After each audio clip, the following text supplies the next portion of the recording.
Shalom, selamat pagi jemaat Tuhan. Berjumpa kembali dalam doa pagi online.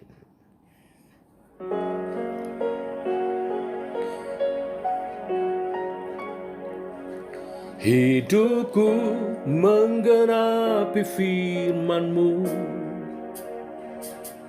tanda mujizat sertai tiap langkahku. Kau bersamaku, di dalamku, jadi bukti kebesaran-Mu. Mari satukan hati masuk hadirat-Nya. Tuhan, Kau sempurna dalam rencana-Mu dan karya-Mu. Ku serahkan hidupku, murnikan dengan Roh-Mu. Tuhan, Kau sempurna dalam rencana-Mu dan karya-Mu. Ku serahkan hidupku, murnikan dengan Roh-Mu. Hidupku menggenapi firman-Mu, tanda mujizat sertai tiap langkahku. Kau bersamaku, di dalamku, jadi bukti kebesaran-Mu.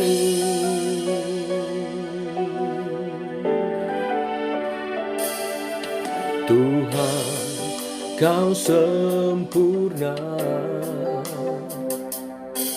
dalam rencana-Mu dan karya-Mu. Ku serahkan hidupku, murnikan dengan Roh-Mu. Hidupku menggenapi firman-Mu, tanda mujizat sertai tiap langkahku. Kau bersamaku, di dalamku, jadi bukti kebesaran-Mu. Mari muliakan Tuhan.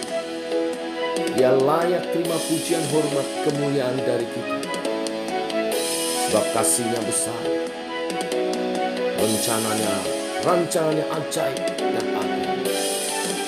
Terpujilah Tuhan kita Yesus Kristus.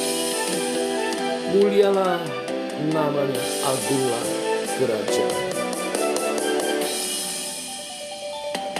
Hidupku menggenapi firman-Mu, tanda mujizat sertai tiap langkahku. Kau bersamaku, di dalamku, jadi bukti. Hidupku menggenapi firman-Mu, tanda mujizat sertai tiap langkahku. Kau bersamaku, di dalamku, jadi bukti kebesaran-Mu. Kau bersamaku, di dalamku, jadi bukti kebesaran-Mu.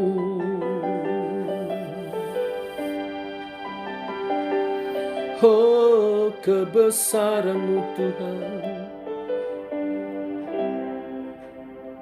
di hidupku. Pujian ini menyatakan karyamu atas kehidupan hamba-Mu. Teguhkan oleh kebenaran firman yang sebentar kami renungkan, hidup kami memuliakan Tuhan. Berfirmanlah Tuhan, kami siap mendengar. Dalam nama Tuhan Yesus Kristus. Amin. Bapak Ibu, kita lanjutkan pemberitaan firman hari ini. Kisah Para Rasul pasal 8 ayat 26 sampai dengan yang ke-40. Judul perikop, Sida-sida dari tanah Ethiopia. Demikian firman Tuhan. Kemudian berkatalah seorang malaikat Tuhan kepada Filipus, katanya, "Bangunlah dan berangkatlah ke sebelah selatan menurut jalan yang turun dari Yerusalem ke Gaza. Jalan itu jalan yang sunyi."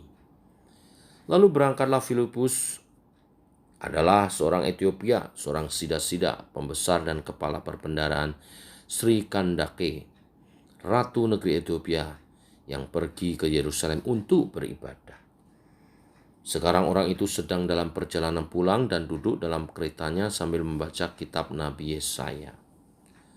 Lalu kata Roh kepada Filipus, "Pergilah ke situ dan dekatilah kereta itu." Filipus segera ke situ dan mendengar sida-sida itu sedang membaca kitab Nabi Yesaya. Kata Filipus, "Mengertikah Tuan apa yang Tuan baca itu?" Jawabnya, "Bagaimanakah aku dapat mengerti kalau tidak ada yang membimbing aku?" Lalu ia meminta Filipus naik dan duduk di sampingnya. Nas yang dibaca itu berbunyi seperti berikut. "Seperti seekor domba ia dibawa ke pembantaian, dan seperti anak domba yang keluh di depan orang yang menggunting bulunya, demikian ia tidak membuka mulutnya. Dalam kehinaannya berlangsunglah hukumannya. Siapakah yang akan menceritakan asal-usulnya? Sebab nyawanya diambil dari bumi." Maka kata sida-sida itu kepada Filipus, "Aku bertanya kepadamu tentang siapakah Nabi berkata demikian? Tentang dirinya sendiri atau tentang orang lain?" Maka mulailah Filipus berbicara dan bertolak dari nas itu, ia memberitakan Injil Yesus kepadanya. Mereka melanjutkan perjalanan mereka dan tiba di suatu tempat yang ada air. Lalu kata sida-sida itu, "Lihat, di situ ada air, apakah halangannya jika aku dibaptis?" Saud Filipus, "Jika Tuhan percaya dengan segenap hati, boleh," jawabnya. "Aku percaya bahwa Yesus Kristus adalah anak Allah." Lalu orang Ethiopia itu menyuruh menghentikan kereta itu dan keduanya turun ke dalam air. Baik Filipus maupun sida-sida itu, dan Filipus membaptis dia. Dan setelah mereka keluar dari air, Roh Tuhan tiba-tiba melarikan Filipus, dan sida-sida itu tidak melihatnya lagi. Ia meneruskan perjalanannya dengan sukacita. Tapi ternyata Filipus ada di Asdod. Ia berjalan melalui daerah itu dan memberitakan Injil di semua kota sampai ia tiba di Kaisarea. Amin. Bapak Ibu yang kekasih, dalam perikop kali ini sekali lagi kita melihat pelayanan Filipus. Kali ini Filipus diutus Tuhan melayani satu jiwa, yaitu sida-sida Ethiopia. Sida-sida ini adalah bendahara negeri Ethiopia yang baru saja turun dari Yerusalem, di mana ia beribadah kepada Tuhan. Sedangkan Filipus adalah, kita tahu, hamba Tuhan yang baru saja menyelesaikan pelayanan kebangunan rohaninya di Samaria. Ada banyak jiwa yang dimenangkan untuk Kristus di sana. Namun, jumlah yang banyak yang diselamatkan oleh Tuhan melalui pemberitaan Filipus tidaklah menjadi suatu ukuran mutlak untuk karya penyelamatan Allah. Kali ini, Tuhan ingin mengajar kita pentingnya satu jiwa. Oleh sebab itu, Tuhan mengutus Filipus yang walaupun saat itu sedang melayani banyak orang di Samaria untuk pergi ke sebuah jalan yang sunyi menemui seorang sida-sida Ethiopia. Tuhan Yesus pernah mengatakan, apabila ada satu orang yang bertobat di muka bumi ini, maka ada banyak malaikat di surga bersorak-sorai memuji Allah. Demikianlah Filipus diutus Tuhan untuk menyelamatkan sida-sida dari Ethiopia. Dari kisah ini kita akan belajar beberapa hal. Yang pertama, yaitu bahwa keselamatan jiwa seseorang adalah karya daripada Tuhan sendiri. Mulai dari inisiatif dan juga jalannya. Tuhan mempunyai rencana untuk menyelamatkan sida-sida Ethiopia ini yang mungkin tadinya tidak terpikirkan oleh Filipus. Filipus yang sedang memfokuskan dirinya untuk memberikan bimbingan kepada ribuan orang yang baru saja mengalami jamahan Tuhan di Samaria. Mereka baru saja dipersatukan dalam gereja yang baru yang dimulai oleh Filipus. Tetapi tiba-tiba malaikat Tuhan memimpin Filipus kepada jalan yang tidak pernah ia sangka. Di suatu tempat yang sunyi, yang panas, yang tandus, yang jarang orang lewat di sana. Tempat di mana banyak orang petualang-petualang yang lewat. Tetapi Tuhan mengutusnya. Kenapa? Karena Tuhan memperhatikan ada seorang yang sedang membaca kitab Nabi Yesaya, yang sedang bertanya-tanya dalam hatinya. Oleh sebab itu Tuhan merancangkan karya keselamatan bagi orang ini melalui pelayanan Filipus. Jadi hal yang pertama bahwa keselamatan seseorang itu adalah karya dari Tuhan sendiri. Hal yang kedua, dari kisah ini kita belajar bahwa Tuhan melihat hati dari seorang yang mau sungguh-sungguh mengenal akan kebenaran. Di sini kita melihat bahwa Allah itu berperan dengan Filipus untuk maksud penyelamatan, karena sesungguhnya Allah juga melihat iman dari sida-sida ini. Bagaimana kita telah membaca kisahnya bahwa sida-sida ini seorang yang sungguh-sungguh datang ke Yerusalem untuk beribadah kepada Allah. Dia seorang Ethiopia, seorang kulit hitam, tetapi dia datang menyembah kepada Allah. Ya, jauh-jauh ke Yerusalem untuk beribadah dan kerinduannya untuk mengerti kebenaran-kebenaran firman Tuhan. Saat sida-sida ini membaca firman Tuhan dan bertanya-tanya dalam hatinya, maka Tuhan mengutus Filipus. Memang keselamatan adalah anugerah dari Allah, tetapi bagian kita adalah iman percaya kepada Yesus Tuhan dan Juru Selamat. Bagian kita adalah menghidupi kebenaran firman Tuhan, mulai dari merindukannya untuk hidup benar, untuk mengerti kebenaran-kebenaran itu.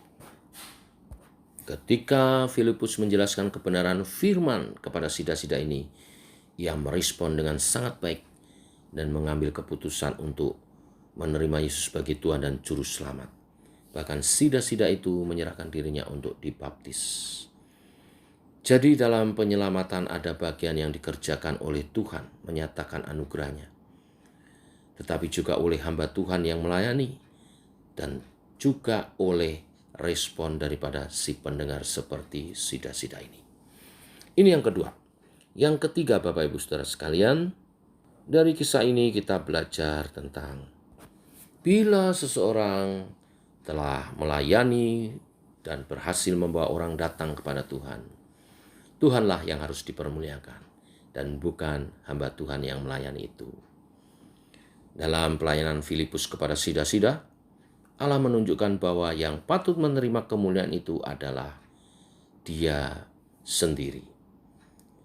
Itu terlihat setelah sida-sida itu dibaptis, tiba-tiba Filipus dilenyapkan dari pandangan sida-sida itu oleh Roh. Sehingga ia tidak sempat mengucapkan, ia maksudnya sida-sida itu tidak sempat mengucapkan terima kasih kepada Filipus. Filipus pun sudah berada di tempat lain. Sehingga segala pujian itu hanya diberikan kepada Tuhan.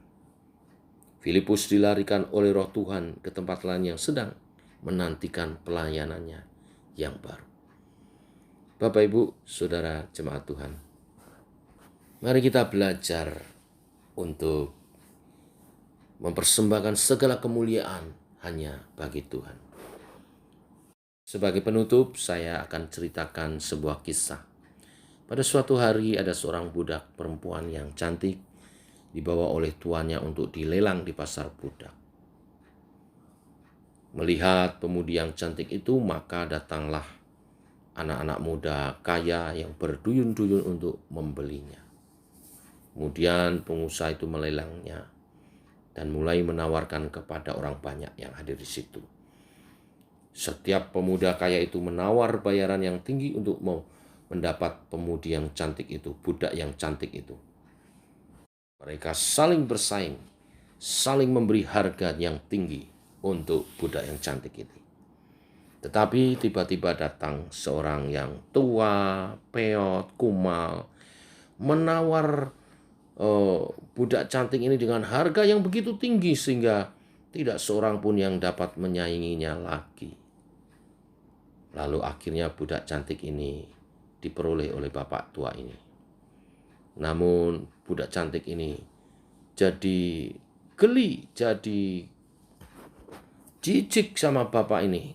Dia berpikir sepertinya tuannya yang baru ini ya seorang yang tidak tahu diri, orang yang sudah tua renta masih ingin gadis-gadis muda. Kemudian bapak tua ini datang kepada budak cantik ini, lalu ia mengatakan, "Anakku, janganlah engkau takut. Aku membelimu dengan harga yang tinggi supaya engkau dapat hidup dengan bebas. Engkau tidak perlu mengikuti aku dan menjadi budakku." Lalu bapak tua ini merobek-robek dokumen budak cantik ini dan kemudian melepaskan tangannya, membiarkan budak ini pergi dengan bebas. Melihat apa yang dilakukan oleh bapak tua ini, gadis muda ini menangis dan terharu. Lalu gadis ini mengatakan kepada bapak, "Biarlah aku mengikut bapak dan aku mau melayani bapak sebagai bapakku. Bukan sebagai tuan, karena bapak telah membebaskan aku dari perbudakan." Bapak ini berkata, "Engkau bebas menentukan hidupmu. Yang terbaik, pilihlah, lakukanlah itu." Bapak Ibu, dari kisah ini kita melihat bahwa seorang bapak yang berhak sebenarnya mendapat kemuliaan pelayanan dari seorang budak, tapi memilih membebaskannya.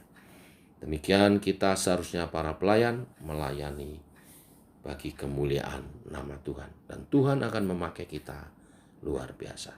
Tuhan memberkati. Mari kita berdoa. Bapa, kami mengucap syukur di hari yang baru ini. Kami diberkati oleh kebenaran firman yang luar biasa. Engkau mengingatkan kami secara khusus, hamba-hamba Tuhan dan pelayan-pelayan Tuhan, untuk kami melayani dalam rancangan Tuhan. Bahwa sesungguhnya keselamatan seseorang adalah karya-Mu Tuhan. Kami semua adalah hanya alat-alat-Mu. Terus bimbinglah kami hidup dekat kepada Tuhan dan mengerti isi hati-Mu, mengerti kehendak-Mu Tuhan. Tidak mencuri kemuliaan, segala kemuliaan hanya bagi Tuhan. Pakailah kami seturut kehendak-Mu. Dan biarlah Roh Kudus bekerja melalui kami hamba-hamba-Mu. Pimpin kami rindu kuasa-Mu dinyatakan atas setiap pelayanan kami. Dan banyak jiwa dimenangkan untuk kemuliaan nama-Mu. Berkati keluarga kami, karena keluarga kami adalah juga support yang sangat luar biasa untuk pelayanan kami. Kesaksian yang sangat luar biasa untuk kami memenangkan jiwa-jiwa bagi kemuliaan-Mu. Sebab itu kami menyerahkan pasangan hidup kami. Kami menyerahkan anak-anak kami Tuhan. Supaya mereka semua dalam perlindungan yang daripada-Mu. Dalam berkat kasih dan rahmat-Mu. Dalam anugerah-Mu Tuhan. Inilah doa kami hari ini. Dalam nama Tuhan Yesus kami berdoa. Kami bersyukur. Amin. Demikian saudara doa pagi kita.